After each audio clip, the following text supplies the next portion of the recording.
Hi everybody, we're back with part 3 of starting your own Christmas light installation business. Part 3 is about marketing. So now we've got your business set up legally. We have all your tools and ideas of the items you're going to need to get started. So the next thing we need to do is get your phone to ring to make sure that you get some business. So your target audience, working adults on the residential side of this business, households where both adults are working. So that means you have two incomes, so you're going to have a little bit higher earners. They're also going to be busier, so they're not going to have time to do their own lights or anything like that. Typically want to target the top 20% income earners. This is currently defined at about $100,000 a year of household income. How do you figure this out? You really don't. Basically, you're going to focus on those neighborhoods that maybe are more expensive homes or larger homes or things like that. Because if you can afford a four, five, or $800,000 house, odds are you're probably making a pretty good living, and you're probably busy enough that you don't have time to decorate your own home. So excellent areas to target. Um, some extreme advice is businesses, also known as commercial accounts. If I were to start all over again, I would probably shift my focus more towards the businesses and commercial account side of things. So really think about that. The nice thing about business and commercial accounts is they tend to have a marketing budget set aside, and you can spin this as a way to bring people to their store. So I would look real hard at restaurants, doctors' offices, banks, retail stores, all good targets. Places with high traffic. And you want to be able to spin this as a way to get them more traffic into their business. So I would focus more on the commercial account side than the residential side if I had to pick between the two. Just some advice from, if I had to do it all again. And then another thing is make sure your pool's big enough. If you live in the middle of Alaska and 400 people live in your town, this probably isn't going to work for you. I know that's a little extreme, but I would recommend if you're living in an area with at least 50,000 people, so make sure the city you live in is at least 50,000, and maybe your metro area county, it has 100,000. Because if you don't, not everybody that lives in an expensive home is going to pay you to do lights. It'd be ridiculous to think that. So make sure you have enough people living in the area, and so that way there are enough folks that would be willing to hire you, enough businesses, enough residential clients that you can actually make a good living at doing this. So going forward, get a website. I will beg you, and anybody that calls me on the phone, ask me the easiest, most effective way for marketing their business. I will say, do you have a website? You have to be found on Google searches. Everybody has a smartphone, everybody has a computer, everybody's busy, and they want to be able to just search on the internet, Dallas Christmas light installer, and your website needs to come up and needs to be there. It's as close to free advertising as you can get. The customers can contact you 24/7. If it's 10 o'clock at night and my wife and I are talking about hiring a Christmas light installer, I can get on the internet and look and send you an email at 10 o'clock at night. I don't have to remember to call you at 9 o'clock in the morning. It's not going to be one of those things that gets put off. It makes you really accessible 24/7, and you don't have to be there to answer your phone. Your website's going to be a great way to show off your past work and tell everybody who you are. So I feel that this is so important and such an easy and effective way to get business that part 4 of this series is just about websites. Next up, you want to get a logo. Block type isn't really that sexy, so you don't want to use it. So make sure you have your name and make it look pretty, okay? So I've got an example here of Holiday Light Express. This is the logo we had, and it looks good. You can get on the internet and do some searching, and for probably under $100, you can get a nice looking logo made. Places like Logo Geeks or something like that, I think, do them for about $65. And they turn out really well. And this is all about professional and building trust. Okay, that's the number one thing. You have to remember you're going to ask people to spend $800, $1,200 to decorate your home, and that's a lot of money. So you need to show that you're a good value and that you're the right person for the job, and they can trust you to do this job. So having that nice, pretty front is really key. So now you have your logo. Get some business cards. The last thing you want to do is run into a potential customer and not have a way for them to contact you. There's a lot of, if you're trying to do this on the cheap, if you're a new company, Vistaprint, I think you can get 250 free business cards. So it's not even going to cost you anything. I like Vistaprint. I like 123 Print.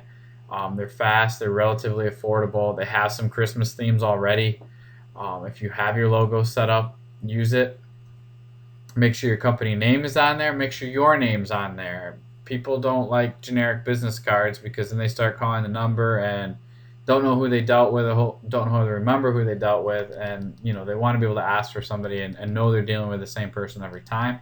Your website has to be on there, email, phone number. You have to give people ways to easily contact you. Personally, if I have a choice to email somebody versus call them, I'm always going to email them. I know people that will never email you and always have to call you. So you have to make sure all that information is always accessible on all your marketing. Next, I want you to get a flyer. And what this is, 8.5 by 11 sheet. It needs to look really nice. It needs to tell about who you are, what you do, how you do it, what's your warranty, anything that you're insured. It's going to be a mirror of your website, okay? It's going to be that piece of information that when you go and give a quote to somebody, you leave it behind. It's going to be that piece of information when you walk into a restaurant and ask to speak to the manager, you can say, hey, I'm Joe, and I do Christmas light installation, and so I want to make sure that I leave this information with you if you're interested. And that customer, if they're busy, can look it through and go, oh, okay, and here's their contact info, and this is kind of what they do. And just make sure it looks nice and it's professional. Make sure it doesn't look like your 8-year-old kid did this for you. And this is going to be a great marketing tool. If you already have a business, say you're a lawn care company and you're looking to add on Christmas lights, the very first thing you should be doing is, now you have business cards, now you've got a really nice flyer, you better be sending that really nice flyer to all your current customers. It's basically free other than the cost of the flyer itself. You have customers that are already using you, so they already trust you. They're already willing to pay for services. So these are just your absolute perfect potential customer. So the next time you see your customer, hand them your flyer and ask them if they're interested in a quote. Or next time you send a bill to your customer, put the copy of that flyer in with the bill and send it to them. You already sent them the bill anyway, so it's basically almost as good as free way to get it, and it's just an add-on service. So definitely use the fact that you already have customers if that's the case. Again, I'm going back to the commercial accounts. I think this is really important, and I think face-to-face is a great way to do this. I'd walk into any type of restaurant, any type of retail store, standalone doctor's office, things like that I could, and I'd take my nice, professionally designed, good-looking flyer and I'd put it in their hands. Is it a lot of work driving around and walking around these places? Yeah, but it's a heck of a lot cheaper than mailing them something and hoping that they open it and read it. You're actually putting it in their hand, which is good. A prime example of this is walking to your local McDonald's during a quiet part of the day. If it's quiet, you got a high chance you're going to reach a manager, and tell them about yourself, tell them what you do, and tell them what a great tool it is to drive more business to their restaurant during the holidays. They have a marketing budget, for the year, and if you can say, hey, if you spend $2,000 with me dressing this place up, people are going to want to come and eat at your store. And maybe you have 2 flyers in this instance, where you have one maybe geared a little more towards residential and one more towards commercial to drive this fact home. But this is a great way to just meet face to face and not just mail them. It makes you real, basically. Mailings are going to be a little more focused towards the residential side of this business, but you can mail commercial accounts as well. You'll see a lot of places online that'll tell you postcards, postcards, postcards, mail postcards. I don't like the idea at all. It's if you think about the mail you get in your mailbox. I don't know about the folks listening here, but I open my mailbox on a Monday and I can barely pull the mail out because there's so much crap in there, and 90% of it's junk mail. I get probably a dozen postcards a week, and I couldn't even tell you who they're from or what they're for. The reason is because I'm not currently looking for any service for my house. I just throw them out. So postcards are easy to get lost, easy to get thrown out. If you're set on doing a postcard, I would recommend making sure your design stands out. Maybe go with a little bit larger card, and it's going to be kind of expensive and probably a little bit higher risk mailing.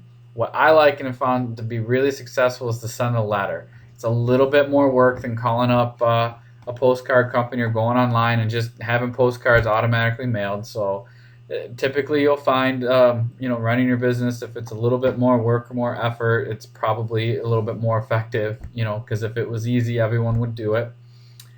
So get addresses from your higher end neighborhoods and the businesses you want to target, etc. This is easy to do. Most counties and cities have tax assessing websites in one form or another, and you can just go on and say, this neighborhood's really nice. It's on Main Street. So from search the addresses on Main Street, it'll pull up, it'll tell you everybody's name and the address. It's a lot of cut and paste and a lot of work up front, but you're addressing a letter specifically to somebody at an address, and you specifically know they actually live there. You're not sending it to vacant lots. You're not sending it to, foreclosed homes or anything like that, because those are all going to show up. And actually physically send a letter. It's going to make them, when they get it, open it up. You send me a letter and it says, oh, letter in an actual envelope. I open it up, and at least I've got your flyer in my hand now, and at least I've looked at it and read it, versus a postcard where I may barely look at it and just throw it in the trash. A note on mailings: typically a good rule of thumb is 1 to 3% of the people you mail to will call. So if you mail to 1,000 people, you're only looking at, best case, maybe 30 people are going to call.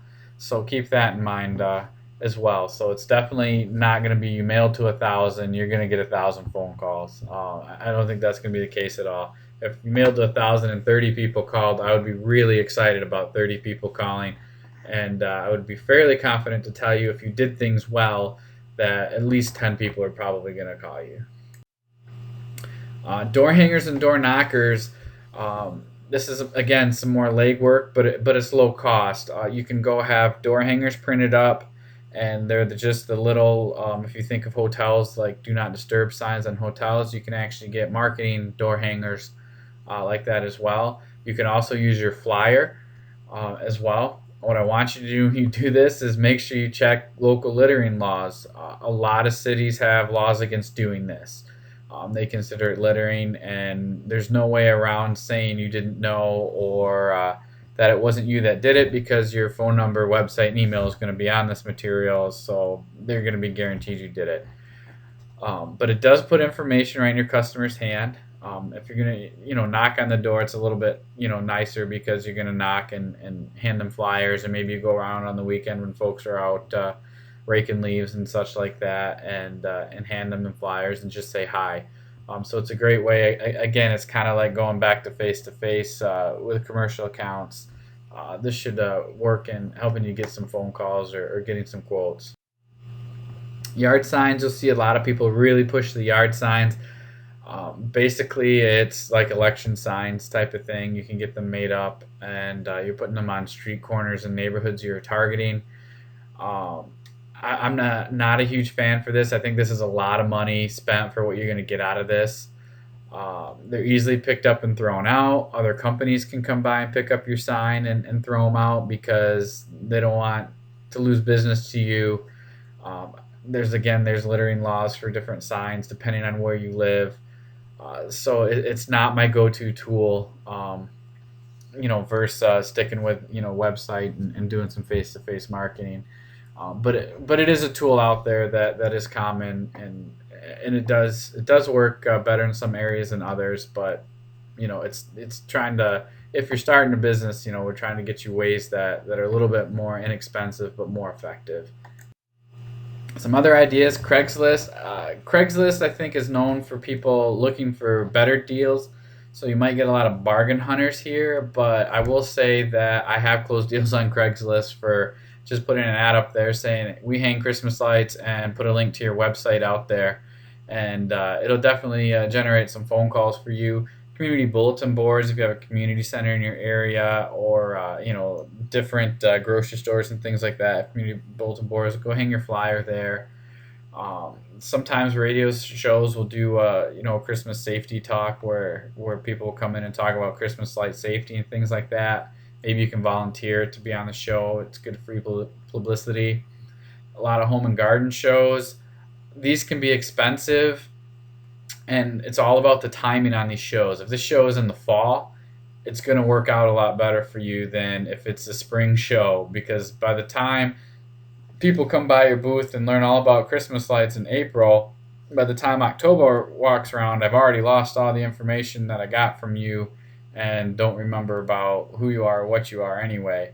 So the spring shows aren't going to work in the fall. This will be something that you do maybe as your company gets bigger anyway. Another idea is working with other contractors. Say you've got a buddy that owns a window cleaning company and he's got 100 clients already. Maybe you go to him and say, hey, can I give you these flyers and help me out? And then vice versa, I'll be happy to tell all my customers about your window washing service. It's a great way to work with other businesses on trying to help each other grow. Maybe you offer an incentive for that. If your buddy hands out some flyers to his customers, and maybe you give them $20 or $50 per customer that signs up, or whatever you work out, type of thing. But working with other contractors, I think, is a great way to do that. I'd always have a customer referral program. So say this year you sign up a new customer, and about the middle of the year, July, August, September timeframe, you're going to send them, or maybe you send it with their invoice the following year. Make sure you put in that invoice, hey, if you refer us a customer, we're going to give you $25 or $50 off your bill this year.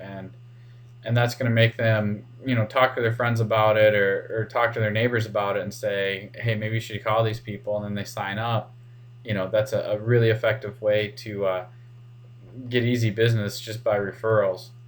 Highway billboards, if you plan in advance, it can be relatively inexpensive to get a billboard on the highway. Again, this is probably not a go-to tool I would go for, but maybe as you get bigger, it just gets your name out there a little bit more as well. And then I will remind you, tell everybody about your business. You absolutely never know, who you run into that, might know somebody that needs your services. You're having lunch with your friend, tell them that you started a light business, because 6 months or a year or 2 years might go by and their aunt might move to town and want somebody to, decorate lights for them. Well, make sure your friends and family and everyone that you know and can think of, tell them what you're doing. Word of mouth is just great marketing. So it kind of sums up our brief crash course on marketing. Again, if you have any questions or comments, feel free to, if you have your own marketing suggestions, things that have been successful for you, feel free to share those, down in the comments. Again, you can always call us, email us, or visit our website as well.